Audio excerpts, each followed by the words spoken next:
दुनिया में अगर पूछा जाए कि हमारी सबसे प्रिय वस्तु क्या है, तो जब हम खुद को दर्पण में देखते हैं, प्रतिबिंब में देखते हैं, हमको बहुत अच्छा लगता है। और प्रतिबिंब में देखते ही हमारा हाथ जाएगा, यूं करेंगे यूं करेंगे। बढ़िया। जब तक प्रतिबिंब हमको पास नहीं करता, हम अपनी पत्नी के सामने भी नहीं जाते, हम पति के सामने भी नहीं जाते, हम कमरे से बाहर ही नहीं निकलते। सबसे पहले हमारे श्रृंगार को देखने का अधिकार केवल प्रतिबिंब का है। इतना प्रेम हम अपने प्रतिबिंब से करते हैं। वही प्रतिबिंब किशोरी जी हैं। तो उनके साथ ठाकुर जी का जो संबंध है, जो लीला है, जो क्रिया है, उस पर इतना संशय क्यों?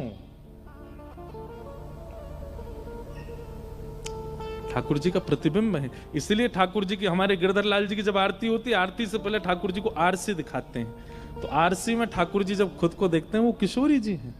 और फिर किशोरी जी को देख करके ठाकुर जी अर्चक से कहते हैं, अब नेक तू भी देख। तो फिर हम ऐसे देखते हैं, तो हम कहते हैं हाँ लाल जी खूब सुंदर लगे। और दूसरा भाव यह है कि स्वरूप जो है वो ठाकुर जी हैं, और स्वरूप पर जो श्रृंगार है वो किशोरी जी हैं। पाग है, कुंडल है, नथबेसर है, गले के माला है, हाथ के कड़ूला है, पामन के पाजेब हैं, बाजूबंद है, ये सब किशोरी जी हैं।